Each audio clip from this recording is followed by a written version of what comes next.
بسم اللہ الرحمن الرحیم۔ السلام علیکم بچوں، کیسے ہیں آپ سب؟ بچوں آج ہم نظم میرا وطن جو تھا، میرا پیارا وطن، اس کے الفاظ معنی جو ہیں وہ کریں گے، اس کی تمام مشق کو حل کریں گے۔ تو سب سے پہلا سوال ہے نئے الفاظ۔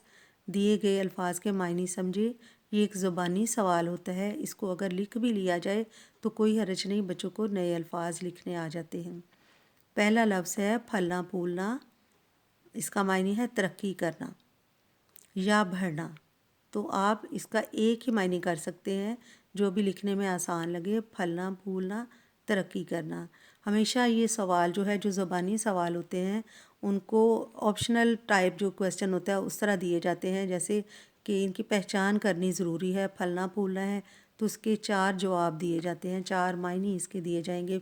کوئی ترقی کرنا ہے، اس میں دوسرا لفظ کوئی سپوز رحمت آ گیا، کوئی اور لہلہاتے، اس طرح کے 4 یا 3 معنی دے دیے جاتے ہیں، اور ان میں سے جو اس کا بالکل ٹھیک معنی ہوتا ہے، جو اس کے بچوں کو پہچان ہوتی ہے، وہ اس کو سلیکٹ کر لیتے ہیں۔ اس کے بعد ہے سدا ہمیشہ، فدا قربان، رواں جاری، عظمت بلندی یا شان۔ آپ کو جو بھی آسان لگے وہ آپ کر سکتے ہیں۔ لہلہانا سبزے یا کھیت کا ہوا سے ہلنا، لہرانا ہرا بھرا ہونا۔ اس کے یہ سارے معنی بالکل ٹھیک ہیں۔ لہلہانا کا جو مطلب ہے وہ ایکچولی یہ ہوتا ہے کہ سبزہ یا پھول جو ہوتے ہیں وہ ہوا سے ہلتے ہیں۔ اس کو لہرانا بھی، صرف اتنا سا لفظ بھی ہم لکھ سکتے ہیں، لہرانا۔ ہرا بھرا ہونا بھی لہلہانا کے ہی معنی میں آتا ہے۔ سوال نمبر 2 ہے آپ نے کیا سمجھا؟ یعنی جب ہم یہ نظم پڑھ رہے تھے تو اس کو ظاہر ہے تھوڑی تھوڑی ہمیں یاد بھی ہو جاتی ہے، تو اس کے مطابق ہمیں خالی جگہ فل کرنی ہے۔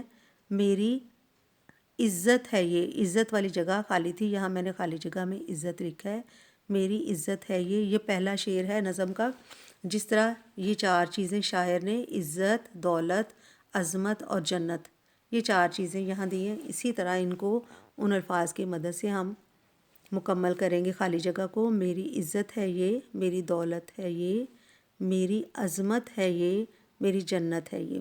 تو یہاں بچوں عزت کا لفظ اور عظمت، دولت اور جنت یہ ہم خود لکھیں گے۔ یہ بیسیکلی خالی جگہ ہے تو اس میں یہ الفاظ خود لکھے ہیں۔ یہ وطن ہے میرا۔ اگر آپ کو یہاں سے ابھی تھوڑا پرابلم ہو رہا ہو تو آپ نظم میں سے بھی ان کی مدد لے سکتے ہیں، اس کو کہ وطن والی لائن کون سی ہے تو اس کے آگے کیا لفظ لکھنا ہے۔ یہ وطن ہے میرا، میں ہوں اس پر فدا، اس پہ رکھے خدا اپنی رحمت صدا۔ تو یہ 4 لفظ جو ہیں ان کے ساتھ اس کو مکمل کیا گیا ہے۔